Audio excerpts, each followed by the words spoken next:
Morning. Welcome to the Good Life meditation for this day, which is the 6th day of October 2017. Looks like I got the timing just right for the sunrise here coming around the mountain as she comes. This is an effort that I do every day, usually in my commute on my way to work. I've done it a couple of times elsewhere, including in the ocean, to talk about my personal philosophy, the good life, and prepare myself for the day in the good tradition of the Stoics. So here we go. There's three components. One is the affirmation of human rights. Yeah, I like that, affirmation of human rights. I'm struggling with how to name and describe this one, and even how to lay it out. I'm just really leveraging other people's work for this first part here, and for the whole thing, really. Second part is I describe my 3 objectives, and the third part is to lay out my 7 principles. And if there's time, I'll finish off with a forecast for the day and a plan of action for how I will take on the challenges that I think may happen today. This peculiar day, this particular day, this moment of life. By the way, this video is dedicated to a young man who I received a message from yesterday. This is someone who I had interaction with in the past when I lived in Japan, and who contacted me. And I get these late email, and they're really heavy sometimes, and really weighty. They're good. It's really meaningful stuff, and it really encourages me to continue making videos like this. Anyway, I might even try to make a separate video just to address this person's message. But this video is dedicated to you. I hope that you can continue your forward progress. Keep away from those train tracks. So, the statement of human rights. I believe that the foundation of everything of all this stuff is that individuals have particular rights. I'm leaning on the Bill of Rights with the United States Constitution now, for lack of a better one, and because it's really pretty good, very good. And that throughout all my efforts at pursuing virtue, I must make sure that I do so without sacrificing the rights of the individual. Let's move on to, hey, I like that. Summarize it pretty quick, simple. I like that. That worked out pretty good. See if I can, get that. The more I do this, the more this becomes a routine process, which is helpful because it makes it easier to turn to real quick during the course of it, when I'm in the heat of it, when I'm in the battle of the day, so to speak. And I need to lean on my values and my principles. If they're there in my mind right away, I can do that in almost in an unconscious manner. It's astonishing how these morning meditations make a difference. Thank you, Marcus Aurelius. So, the 3 objectives. 1, the development and maintenance of good principles, the 7 one to follow. 2, the cultivation of good emotional reactions to the challenges of the day.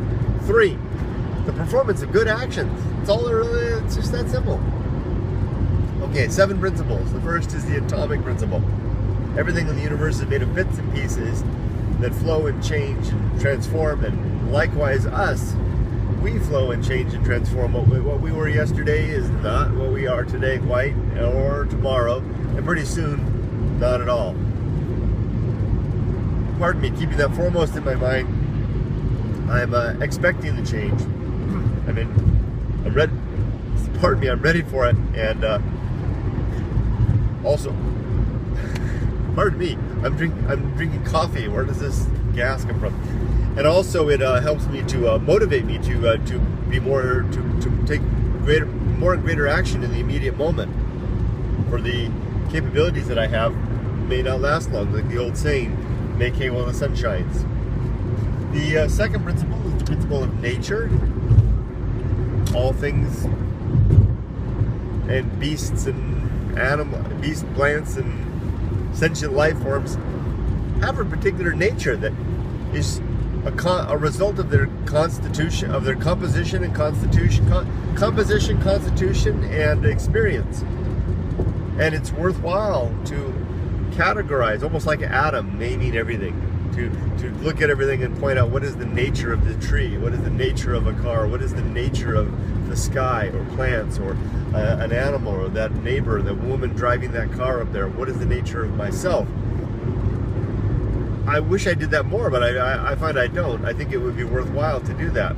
Then I can better relate to those things and maybe even help them and myself to live according to those natures. 3, the social principle. Sorry, I'm yelling. Social principle. Human beings are social animals. We need one another. Even though I'm not very social, I had to do something for my daughter last night, helping her with a fundraiser for her choir, and we had to send out 20 email, and she asked me to help her with sending out 20 email to family and friends. I had to struggle. I just don't have that many people in my life. I really don't have friends. I'm not really very interested in cultivating connections with people. I just doesn't interest me very much. Much prefer solitude. Which is funny because here I have this very important principle of mine to be social when I'm not a social animal. Yet I realize that it's important. But it's not just a matter of clinking drinks at the bar with friends or watching a football game together or engaging in discussion. It's much more than that. It's being engaged in the community, so that I can pull the weight. It's like grabbing the big rope that we're all pulling on to move the ball a little forward, to pull,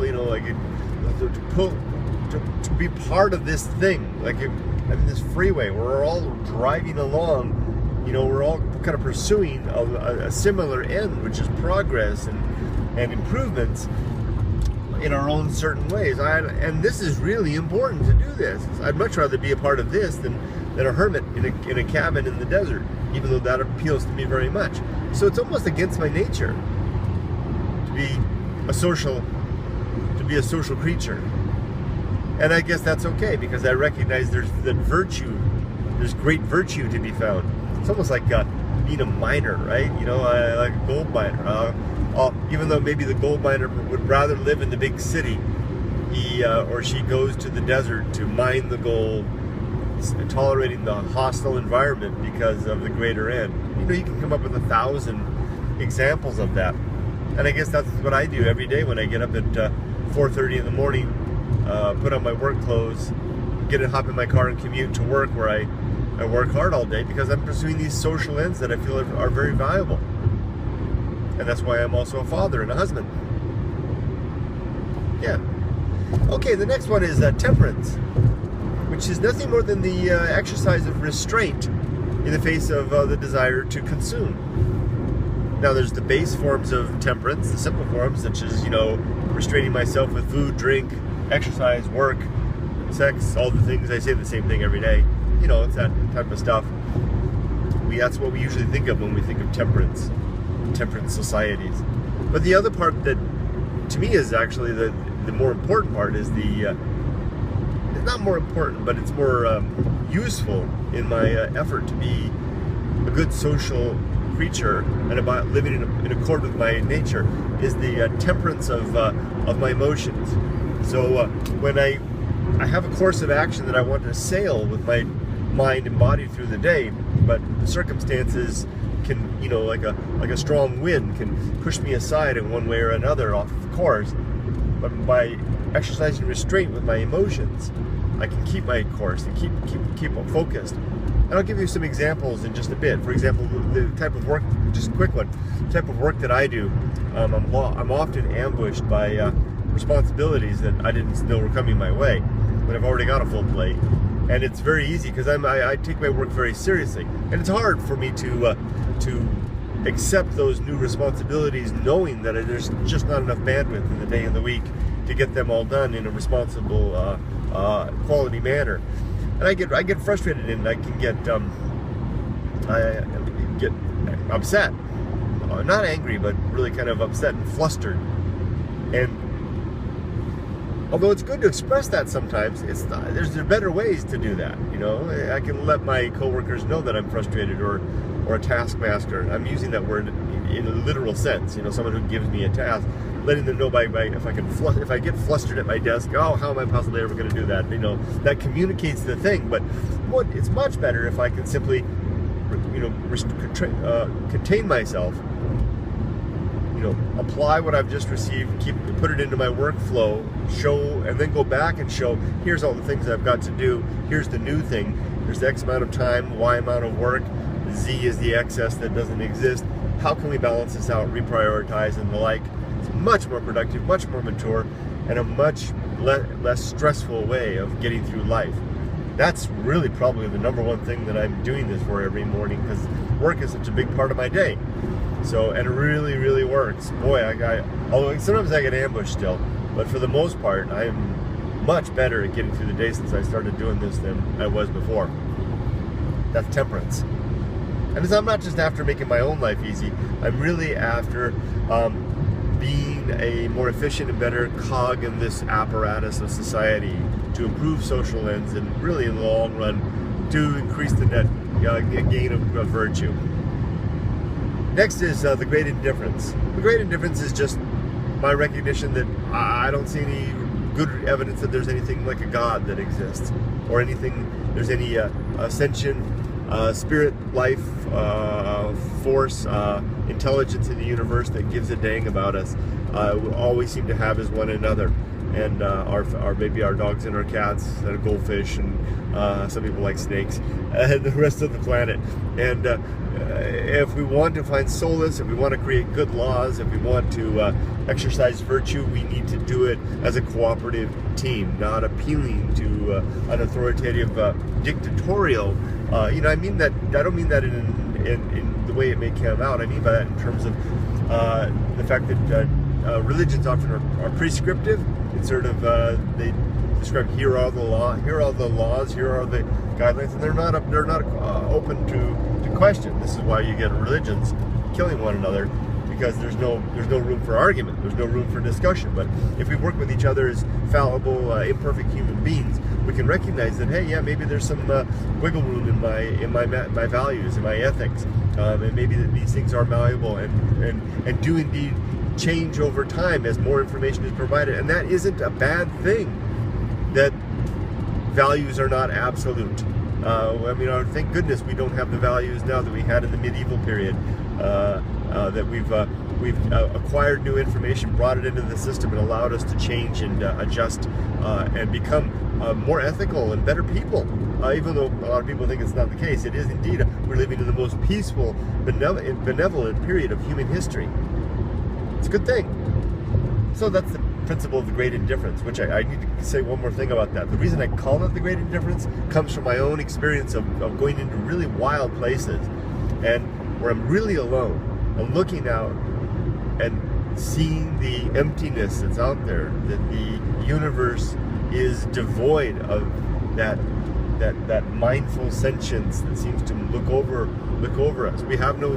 I have no explanation for, I offer no explanation for the laws of the universe and the seeming order, as well as the randomness and the chaos that it seems to exist. And I remain in an agnostic atheist position. Agnostic in terms of knowledge, atheist in terms of belief, and ever ready to continue on and to evaluate new information as it comes in and new arguments as they come in. And I leave it at that at this time. And that is the position of the Great Indifference. The next is the principle of reason, which is the governing faculty. It is the way that we make sense of the world and interpret claims that are given to us in order to see if they make sense to follow. And so the way you do this is you simply look at all the facts that are around. You can construct observations, all arguments based on those facts, and then which are predictive and have predictive power that allow us to forecast how things might work in the world, and we observe to see if that's true. If we have arguments that don't have facts to support them, and the predictive or we have facts and arguments in which the predictive element doesn't work out, and our predictions don't come true, then we got a problem. But when we can observe the world, make arguments about what we're seeing, maybe logical arguments that have strong predictive power that show us what is true, then we may be actually dealing with something that is indeed true, and we hold on to that with a tentative mind, always waiting for more and additional and better information to show us otherwise. That is the using reason as the governing faculty, the arbiter of truth, as I like to say. And finally, the last thing, virtue, principle 7, virtue, the purpose of life, to live a virtuous life. What is virtue? I define virtue as whatever we as a group identify as in the best interest of furthering well-being. So, for example, I think we can agree that it's in the best interest of our species and the planet to have clean drinking water, have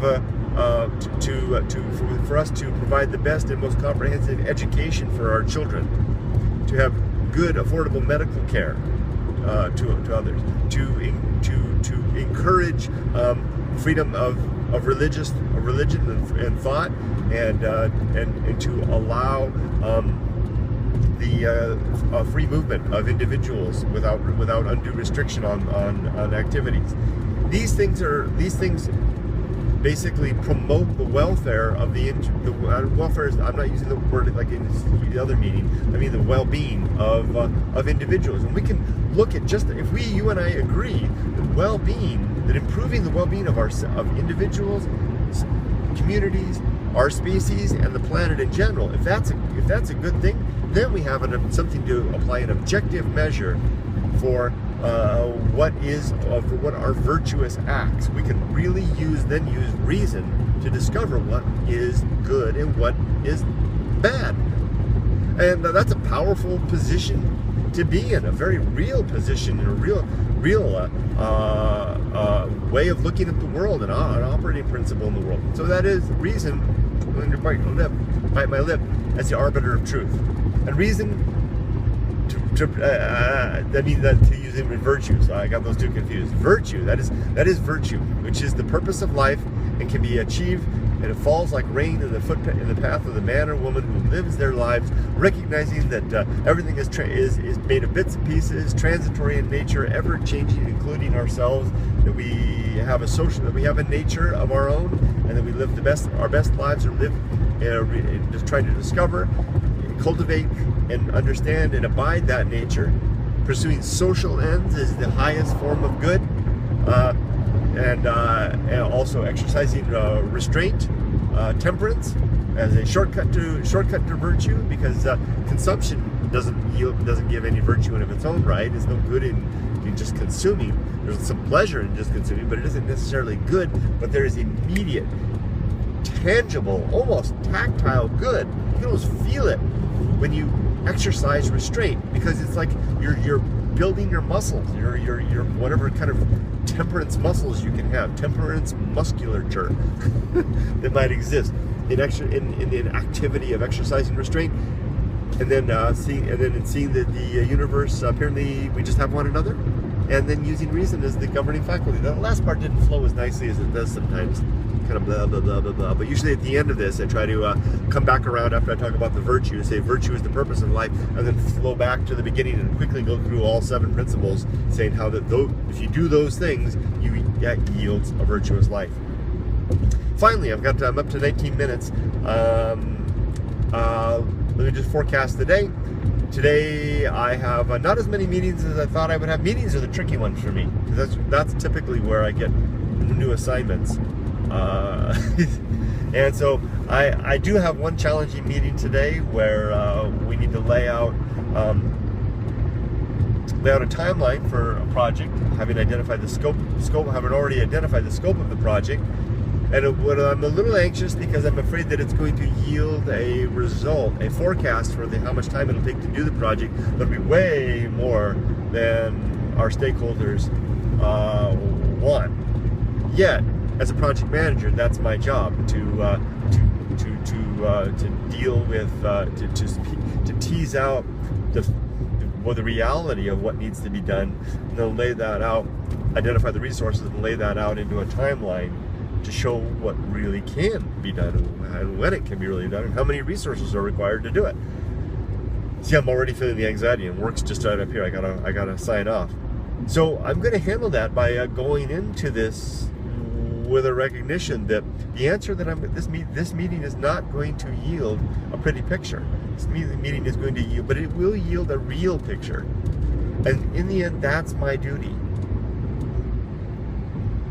If I try to tailor it, if I try to mess it up to make it something else, then I'm not doing my job. And it's very important for me to do my job well, because I do work in a social forum. And I have to get this right. The other thing that might happen is I'm having lunch with people that I need to communicate better with, and I want to avoid things like gossip, and I want to hold my tongue when awkward silence appears. Sometimes I get myself in trouble, put my foot in my mouth by speaking just to fill the silence. That's an age-old problem, but I'm getting a little bit better at that. And I want to retain some of my energy that I tend to spend so freely through the day at work. I give so much energy to my job that I often have nothing left when I'm at home. I like to retain a little bit of that. I work very fast. Maybe try to measure my work effort a little bit to have something left for my wife and daughter when I get home. Even though maybe they don't need me to do that. Just get to bed for Kurt. Papa, go to bed. No, they're great. But I think you get what I'm trying to say. Save a little bit for the family. And one way to do that is to not have a drink. Kind of lost that interest. Not that I ever drank very much. Never more than one beer or a glass of wine at night. But even that's enough to put me down. And I tried coffee last night, but that kind of made my stomach sick. So conserve some energy during the day, and exercise a little temperance, including some the traditional temperance at night, and see what I got. Still get to bed by 9 o'clock. That's it. My off-ramp's here, so I didn't even get a chance to listen to any music this morning, but that's okay. This is more important. Hope you all have a great day. Thanks for listening to this Good Life meditation for this day. I'm going to sign off for now. And by the way, I do this, I'm debating about dropping this up in the, based on what I said before about I opened this video with a dedication to a young man that wrote to me, and I get a lot of messages from young people in particular, particularly young men struggling. And I have another channel called The Good Life where I usually put these videos, and this is important to me. This stuff's really made a difference in my life. In the development of this, I developed this out of the Path of Wildness, the principles that I developed in Japan, and this good life kind of built out of that. This good life approach to life, and part of the reason that I don't put it on this, I guess I'm going to put it on the softypapa channel. The reason I don't usually put these videos on the softypapa channel is because they're kind of embarrassing. They're not really what I usually do. They're not wilderness videos. They're not Lyle's Brothers video, which has its own channel.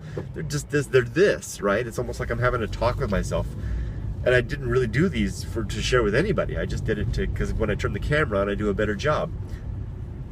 But reading that story last night, that email, really made me realize that maybe there's some value in sharing this. If I was really courageous, I would upload every one of these dang things. I do one every day. I would upload every single one of these to the softypapa channel and just say to hell with it. Maybe I can catch one or two young people, keep them off those railroad tracks.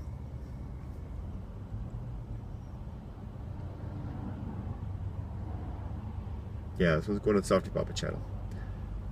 And if I'm courageous, if I really do care about those other people, if I really do care about the social end, I'll put them all up here, and I'll let all my subscribers, people that are here for adventure and all that stuff, they'll all unsubscribe, and I'll be left with maybe just a handful of people who. But maybe those would be people. Isn't it better to touch a few people who might be in pain and just to provide entertainment for a couple tens of thousands who, you know, nobody ever watches. I have you know, 20,000 plus subscribers, but I never get more than 500 or 800 videos, some views on it. Wouldn't it be better to touch a few who are struggling a little bit, maybe keep them around, than provide, you know, an evening's, an hour of entertainment for, you know, 500 people? Yeah, it would be. Would I be willing to sacrifice this channel for that? Yeah, I am. Okay, that's it. See ya. Have a great day. Make it a good life.